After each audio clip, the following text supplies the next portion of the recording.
All right, well, my name's Jack. I'm the lead pastor here. If we haven't met, we're so glad you guys joined us this morning. If there's anything that I can do for you or my staff, please don't hesitate to ask. Today's a very special day. Once a year, we kind of take the focus and make it on some of our partners. And one of our longtime partners is Convoy of Hope. And we're in a season, I was thinking about, we're just in a season right now. The next few weeks, we're going to have a lot of opportunities for you to give outside of us. And I hope you'll pray about that and think about everything we're kind of bringing in front of you, and at least do one. And just ask God, what do you want me to do? And so today, it's Convoy, and what I love about doing Convoy once a year is throughout the year, there's a lot going on, and there'll be people that need help. And because we do one day once a year, we've already given toward all of those things that are going to happen. And so you can really feel like, hey, I'm making a difference when you see, some hurricane hit some place and people are displaced and there's children without food. You know that you've already given toward that. So basically the way it works is next week I'm going to work one day on Tuesday, and I want to invite you guys to join me to work on Tuesday, but you can pick whatever day you want. And then we're going to bring back our one-day offering next Sunday. Now, if you know you're going to be traveling, or you just know Black Friday is coming and I don't trust myself, you know who you are, then you probably should go ahead and give today. I'm giving today. I'm going to do that because Wendy's already been giving me a list of Black Friday items, so we're just going to get that out of the way. But Bryan's going to share with us some stories. These guys are legit. I've met the leaders. I've hung out with them. These guys are legit. They are making a difference in the world, and they have the heart that you want to put your money behind. So if you want to back a winner, these guys, I only bring winners to you. These guys are winners, okay? All right. Like a half hour? Wow, I'm a winner. So a day's wage, because of the corporate sponsorship, Convoy has over 400 now, like Home Depot and Bass Pro and Coca-Cola, a whole bunch. And they've all signed off. They understand that the resources are going to be distributed all through local church to advance Jesus' gospel, or we don't partner with them. So the stretch is pretty fun to see. It's not Convoy. We're just the ghosts in the machine. And the local churches like this one, if there was a tornado or a fire or something, you guys would be deployed in first response. That's the idea. And out of the 240 days you go to work a year, you just pick one that you go to work for the poor, and you bring that day's wage. And I love the simplicity of that. And I'm here also just to celebrate. This is the 25th anniversary of Convoy of Hope. So, yay! So, the Vineyard movement is, 15 years older than that. So, it's really fun to see, like today, all across America, a lot of Vineyard churches have chosen today for announcing or taking up that offering. So, this week's been fun. There's a kid in Florida, his name's Carson Rudy, and he started when he was 12. He's an 8th grader now. And it's in Florida, so it's not cold. But he did billboard sitting for 7 days. And first year as a 12-year-old, raised $20,000 towards his dream of one day providing a semi-truck for Convoy of Hope. That's his goal. He just loves big rigs. So if you go on there, you can see Carson Rudy's big rig project. This week he announced it, and a little radio station interviewed Carson. It's really cute. You want to hear it sometime this week. He's like, yes, sir. No, sir. Yes, ma'am. No, ma'am. Just like, it was really cute. But somebody was listening, the manufacturer of trucking attire, was listening, and they say, hey, tell Carson by the time he gets on top of that semi, we're giving $20,000. And so that's the story, really, that I think Convoy of Hope's inspired by. I hope that you'll include and engage your children and that we could see 100% participation this week. Because God's really... There was a team of scholars at Notre Dame that kind of described you guys in their research on the etymology and the history, the usage of the word generosity. What is generosity? It's derived from a Latin term, they said, and it had the original meaning of noble birth. During the 17th century, the definition began to shift towards being of noble spirit. It signified one who possessed the ideals of nobility, which included courage, strength, and fairness. In the 18th century, generosity came to be understood as open-handedness, the giving of one's money and possessions to another as they were guided by these character qualities of courage, strength, and fairness.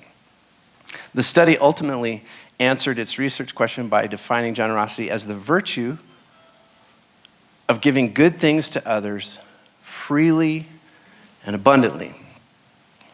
In a world today of moral contrasts, generosity entails not only the moral good expressed, but many vices which the church rejects.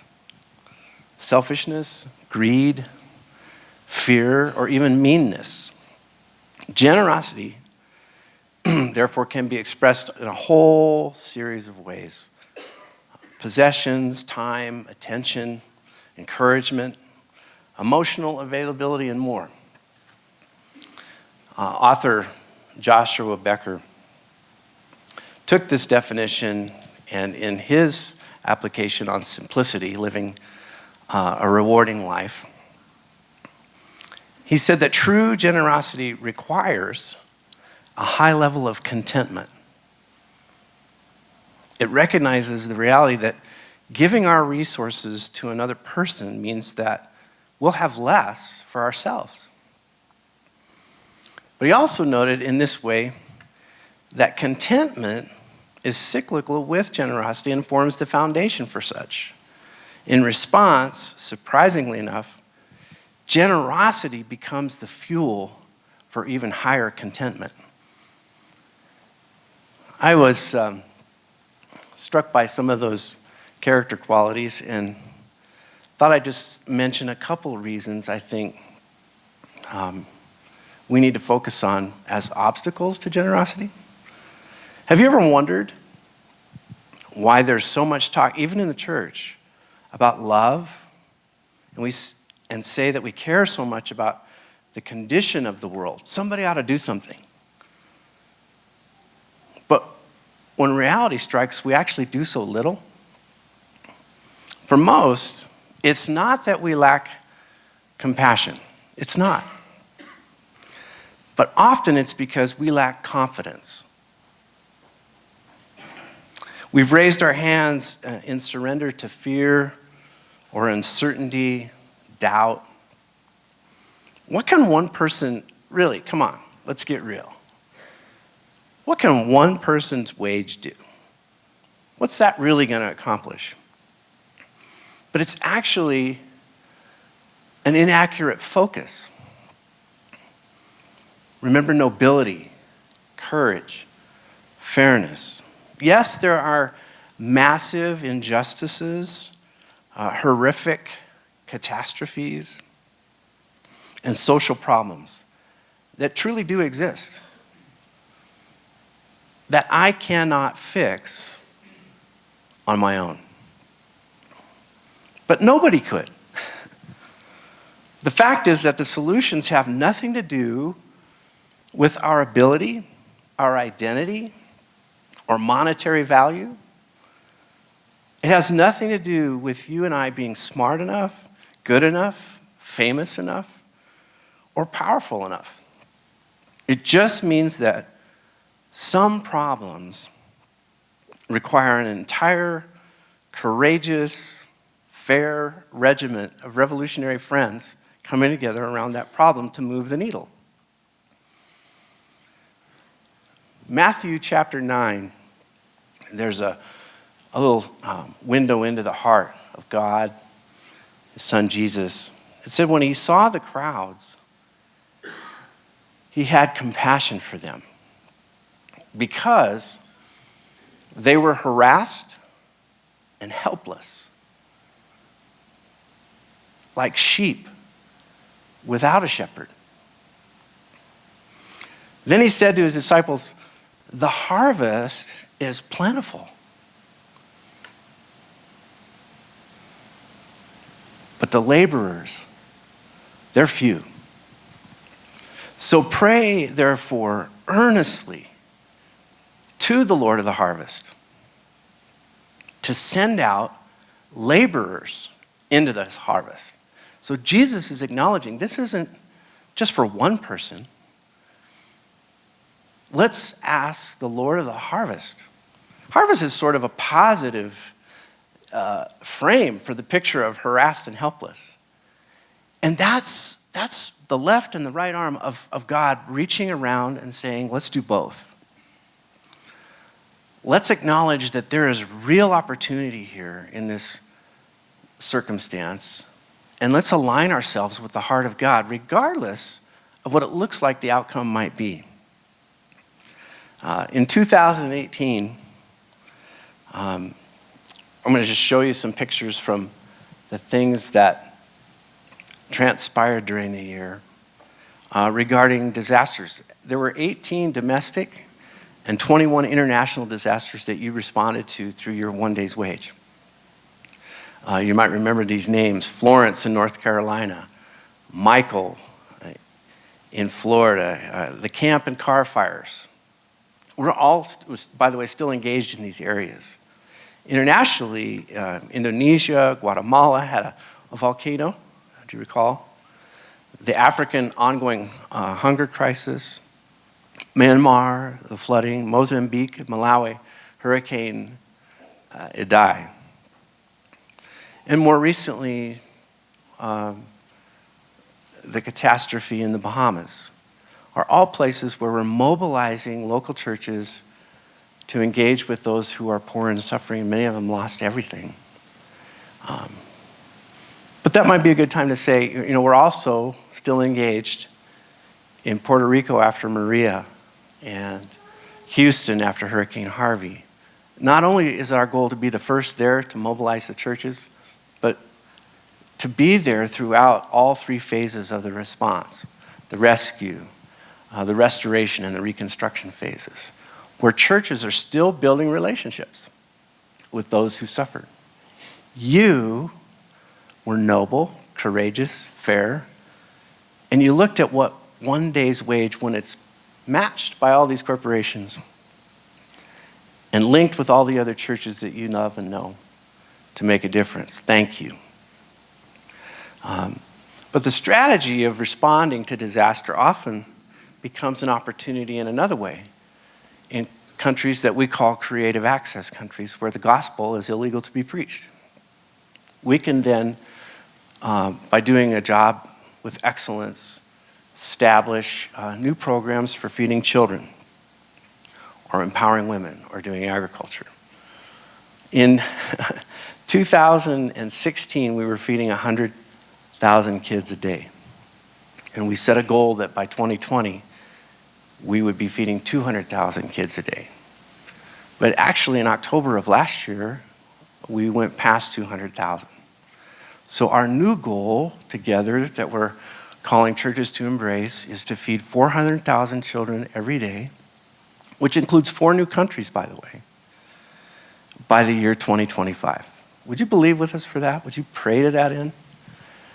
Because the infrastructure is now in place where we can move past that to feeding 1 million kids a day if we have the resources.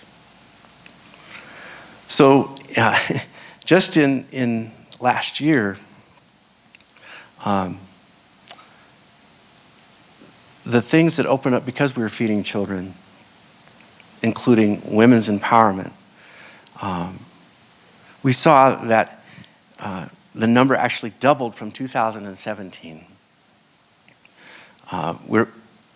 We increased the women's feeding program by 6,732 women, which is double what we did in 2017.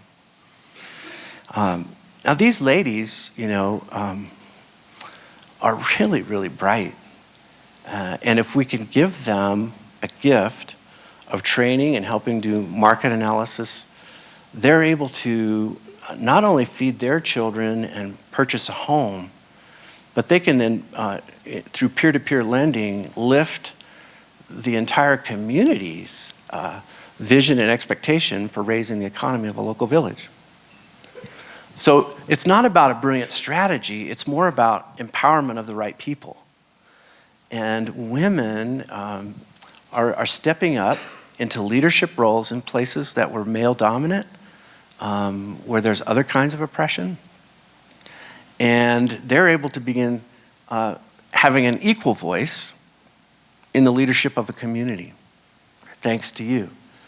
Now, that's not easy to do. It's roughly $1,000 to train and assess and launch and give seed capital. But it means that that mother is able to care for her children, and we won't be feeding their grandchildren, her grandchildren, through the Children's Feeding Initiative, thanks to you.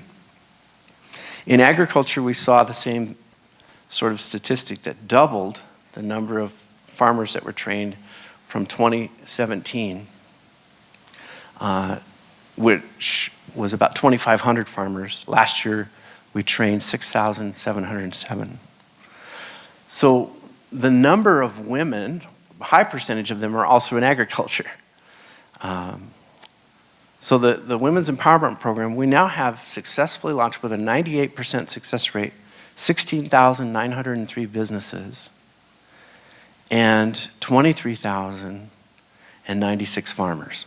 Isn't that cool? All of that transforming an effective entire community.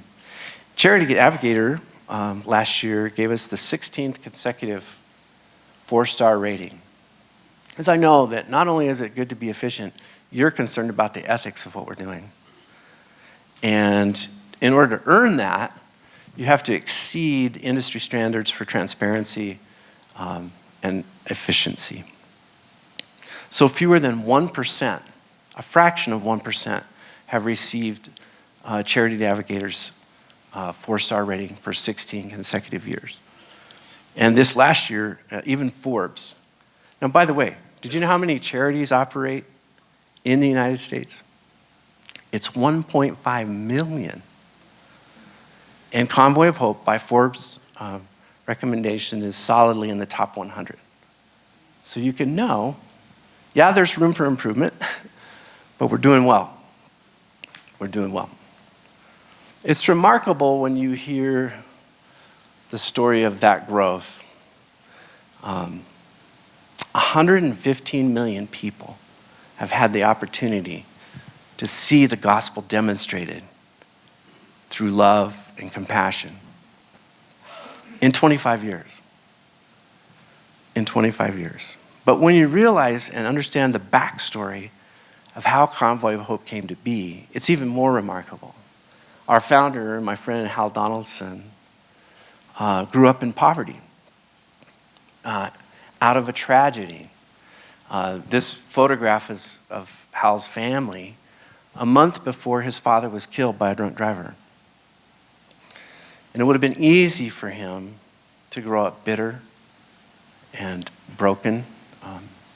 But because of friends like you that journeyed with Hal and his siblings while his mom was 8 months in the hospital, and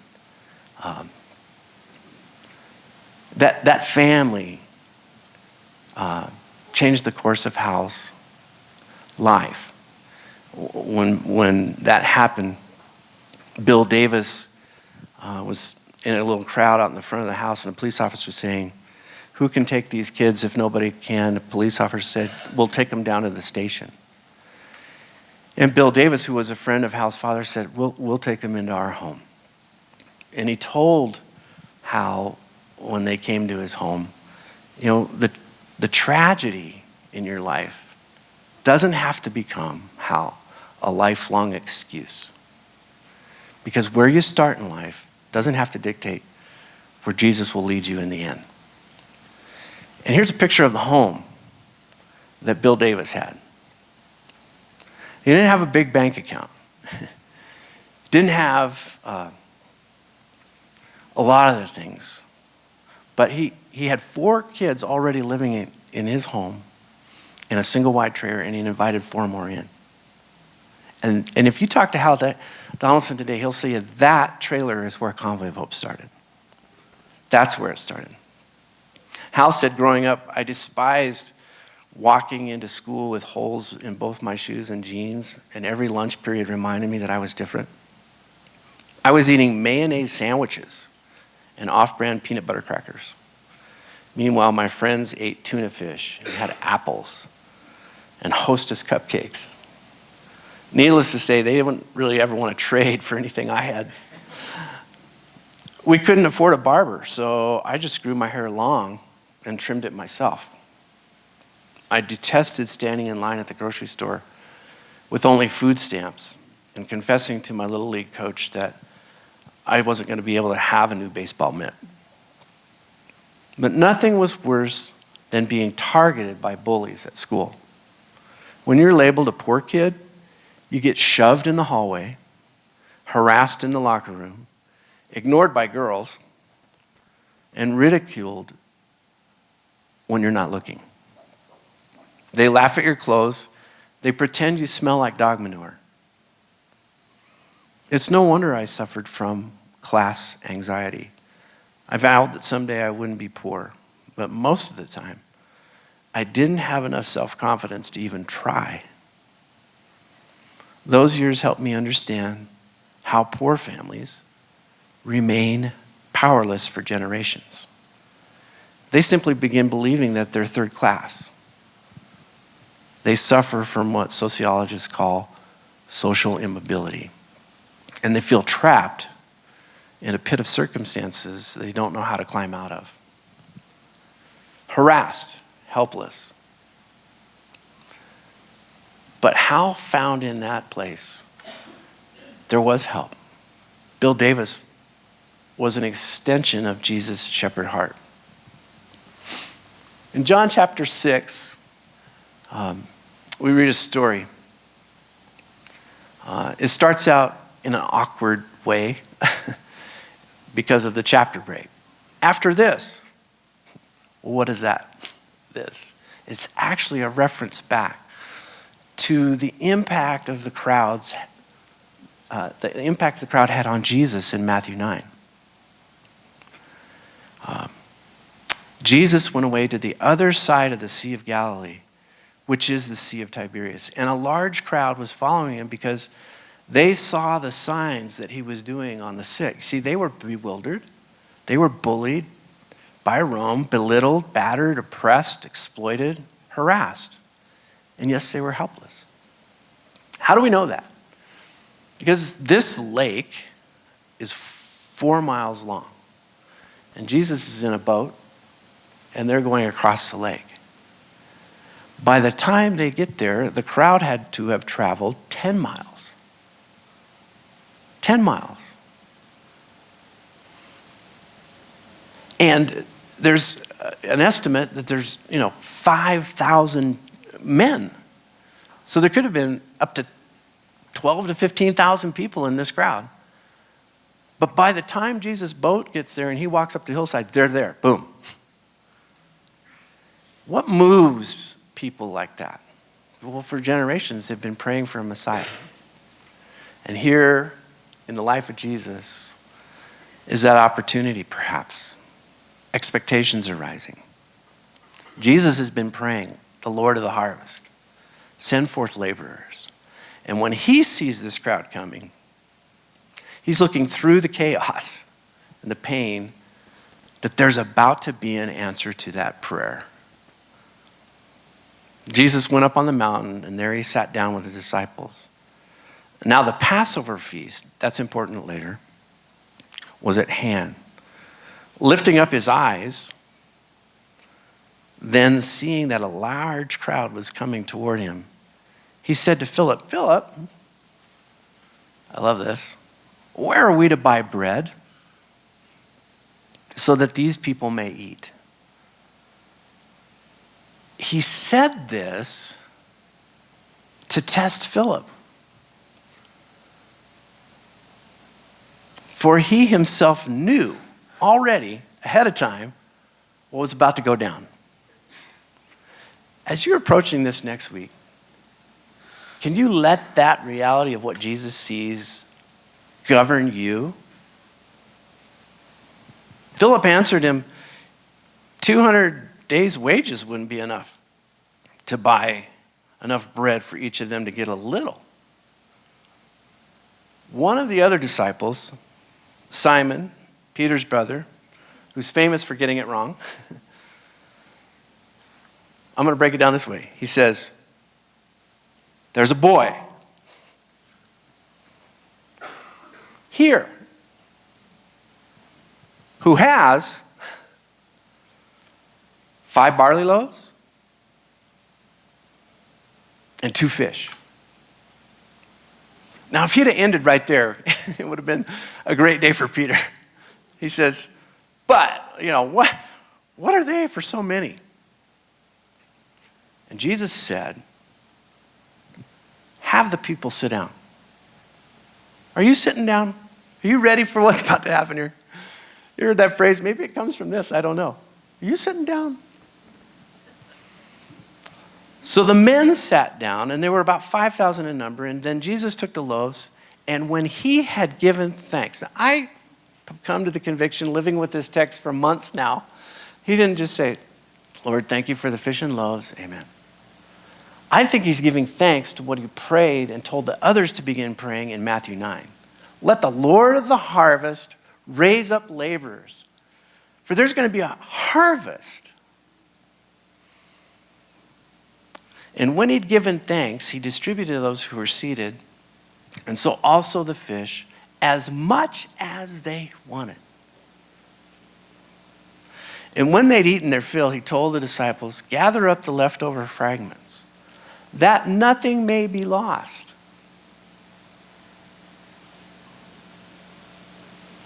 Maybe there's more happening here. Maybe there's more happening here. Maybe this week there's more happening here. So they gathered up all the 12 baskets with fragments left by those who had already eaten. And when the people saw the sign they had done, said, this is indeed the prophet who is to come into the world. So what are the lessons here? Just real briefly. I think Jesus is seeing through the chaos to the fulfillment of his mission on the earth. He was giving Philip the test, right? I love teachers that would tell you, here's what's going to be on the test. Jesus did that in Matthew 25. He said, at the end of the age, big test, there's going to be a dividing line between those who cared for the poor and those who did not. I appreciate that going into the test, right?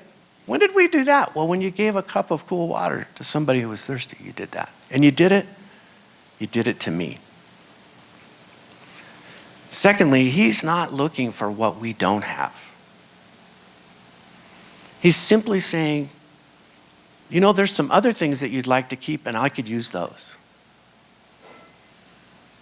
He'll often ask for things we'd love to keep. But when he asks, he fully knows the connection to the mission that will be much, much more in the end of the age. And if we say yes, nothing will be lost. much will remain. Some of the language starts to really make sense, and this chapter spills over. Jesus says, I am the bread of life. Don't work for food that spoils, but work for that which remains. Even the night he was betrayed, he took bread and broke it, praying the very thing he gave thanks. What's he doing? When we give our one day's wage, do you know that hundreds and thousands of people are going to come to know Jesus? Just in 2018, guys, 14.6 million people had a church come around them and ask, hey, can I pray with you right now? This has been really hard. Just in 2018. That's why it's smart to give. You know, Bill Davis, at the end of his life, it was about a year before he died, unexpectedly. They gathered around and they hosted dinner, and he didn't know that he was going to be honored in the dinner. And at the very end, they said, Convoy of Hope is because of that picture I showed you of a single wide trailer. He just used what he had. God wasn't asking for something he didn't have. He gave up his comfort. He gave up space. He gave up peace and quiet, I'm sure.